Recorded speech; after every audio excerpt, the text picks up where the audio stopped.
તો ચાલો શરૂઆત કરીએ. જુઓ, ચૈત્ર નવરાત્રિને આપણે ખાલી એક તહેવાર તરીકે જોઈએ છે, પણ એનાથી ઘણું વધારે છે. એ તો જાણે વસંત ઋતુની સાથે સાથે આપણા પોતાના અંદર એક નવીનીકરણ લાવવાનો એક પ્રાચીન નકશો છે. એક તક છે કુદરતની લય સાથે ફરીથી જોડાવાની. પણ સૌથી પહેલો સવાલ એ થાય કે આ નવરાત્રિ એટલે કે ચૈત્ર નવરાત્રિ આપણે જે શરદ નવરાત્રિ ઉજવીએ છીએ એનાથી અલગ કઈ રીતે છે? શું છે એમાં ખાસ? એ સમજવું બહુ જરૂરી છે. અને આ જ સૌથી મોટો તફાવત છે. જો શરદ નવરાત્રિ એટલે શું? ગરબા, ધમાલ, જાહેર ઉજવણી બધું બહારની તરફ હોય છે. પણ ચૈત્ર નવરાત્રિ એ તદ્દન ઉલટું છે. એ છે અંદરની યાત્રા, અંગત સાધના અને ભક્તિની વાત છે. એટલે જ એમાં શાંતિ હોય છે, ઘરમાં પૂજા થાય છે અને મુખ્ય ફોકસ આત્મચિંતન પર હોય છે. તો સવાલ એ થાય કે આ તહેવાર વસંત ઋતુમાં જ કેમ? આની પાછળ એક ઊંડું વિજ્ઞાન છે. આપણા પ્રાચીન ઋષિમુનિઓ આ સમયને સંધિકાળ કહેતા હતા. એટલે કે ઋતુઓ બદલાવાનો એક ખૂબ જ સંવેદનશીલ સમય.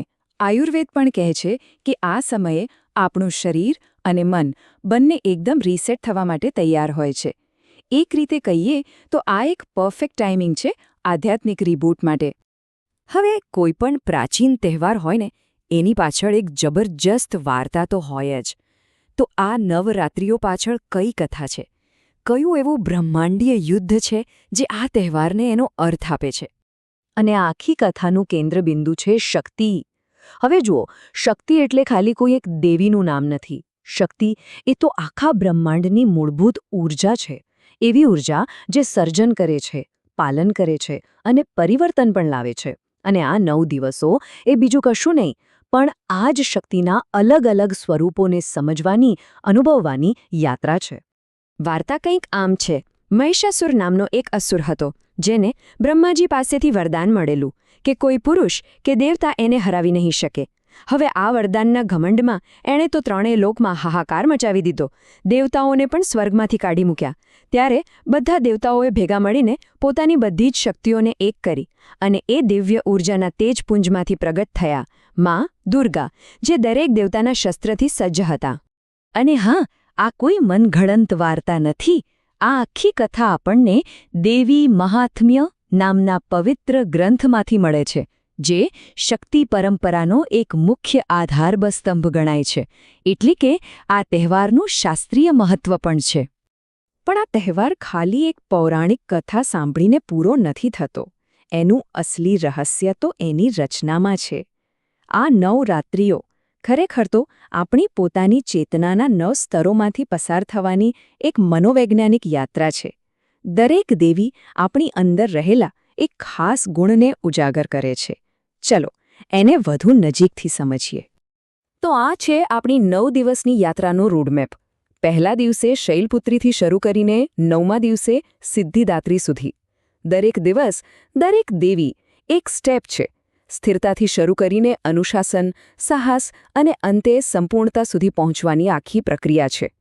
આ યાત્રાના પહેલા 3 દિવસ છે ને એ એક મજબૂત મકાનનો પાયો નાખવા જેવા છે. પહેલા દિવસે માં શૈલપુત્રી આપણને સ્થિરતા આપે છે, મૂળિયા મજબૂત કરે છે.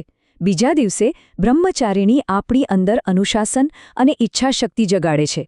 અને ત્રીજા દિવસે ચંદ્રઘંટા આપણને દુનિયાનો સામનો કરવા માટે હિંમત અને આત્મવિશ્વાસ આપે છે. પાયો પાક્કો. પાયો મજબૂત થઈ જાય પછી હવે વારો છે બહારની દુનિયા સાથે જોડાવાનો. એટલે ચોથા, 5મા અને 6ઠ્ઠા દિવસ. ચોથા દિવસે માં કુષ્માંડા આપણા હૃદયમાં સર્જનાત્મકતા અને આનંદ ભરે છે. 5મા દિવસે સ્કંદમાતા આપણને કરુણા અને માતૃત્વ શીખવે છે. અને 6ઠ્ઠા દિવસે કાત્યાયની આપણને શીખવે છે કે સાચી ભક્તિ અને પ્રેમ ઉગ્ર પણ હોઈ શકે છે, રક્ષણ કરવાવાળો પણ હોઈ શકે છે. અને હવે આવે છે આ યાત્રાનો સૌથી મહત્વનો અને કદાચ સૌથી કઠિન પડાવ, 7મો દિવસ, માં કાલ રાત્રિનો દિવસ. આ દેવીનું સ્વરૂપ ભયાનક છે, કારણ કે એ આપણને આપણા અંદરના અંધકારનો સામનો કરાવે છે. જે ડર, જે નકારાત્મકતાથી આપણે ભાગતા હોઈએ છીએ એનો સામનો કરવાનો આ દિવસ છે. આ એક પ્રકારનું વિનાશ દ્વારા થતું પરિવર્તન છે. અને જુઓ, આ કેટલી અદ્ભુત વાત છે. એ ભયાનક અંધકારમાંથી પસાર થયા પછી જ 8મા દિવસે માં મહાગૌરીનું આગમન થાય છે. એકદમ તેજસ્વી, શ્વેત અને શુદ્ધ. આ એ શુદ્ધતા છે જે અંધકારથી ભાગવાથી નથી મળતી પણ એની આરપાર જવાથી મળે છે, જાણે કે અંધારી રાત પછીનો સુંદર ઉજાસ. અને અંતે 9મા દિવસે આ યાત્રા પૂર્ણ થાય છે માં સિદ્ધિદાત્રી સાથે. સિદ્ધિદાત્રી એટલે સર્વ સિદ્ધિઓ આપનાર. 8 દિવસની આ સાધના પછી સાધકને જ્ઞાન, શાંતિ અને સંપૂર્ણતાનો અનુભવ થાય છે. આ એક એકીકરણનો દિવસ છે. સારું, તો આ બધી તો આંતરિક યાત્રાની વાત થઈ. પણ આ યાત્રાને મદદ કરવા માટે કયા રિચ્યુઅલ્સ, કયા અનુષ્ઠાનો કરવામાં આવે છે? ચાલો એના પર પણ એક નજર કરીએ. તહેવારની શરૂઆત થાય છે ઘટસ્થાપનાથી. એક માટીનો કળશ લેવાય છે જે બ્રહ્માંડના ગર્ભ સમાન છે. એને જવ વાવેલી માટી પર મૂકવામાં આવે છે અને પછી 9 દિવસ સુધી એની પૂજા થાય છે. આ 9 દિવસમાં જે જવના અંકુર ફૂટે છે એ બીજું કંઈ નહીં પણ દેવીની કૃપાથી આવતી નવી શરૂઆત અને સમૃદ્ધિનું જીવંત પ્રતીક છે. હવે નવરાત્રિ અને ઉપવાસ. આને લઈને ઘણીવાર ખોટી માન્યતાઓ હોય છે. લોકો એને સજા કે શરીરને કષ્ટ આપવાની વાત સમજે છે. પણ ના, એવું બિલકુલ નથી. ઉપવાસનો અસલી હેતુ શરીર અને મનને રીસેટ કરવાનો છે. આયુર્વેદની ભાષામાં કહીએ તો આ એક સ્પ્રિંગ ક્લિનિંગ છે, જે આપણી પાચન શક્તિને આરામ આપે છે અને મનને વધુ અનુશાસિત બનાવે છે. પણ મારા મતે આ તહેવારનું સૌથી સુંદર અને ગહેન અનુષ્ઠાન હોય તો એ છે કન્યા પૂજા. અહીંયા દિવ્યતાને કોઈ મૂર્તિ કે ફોટામાં નહીં પણ એક જીવંત સ્વરૂપમાં પૂજવામાં આવે છે.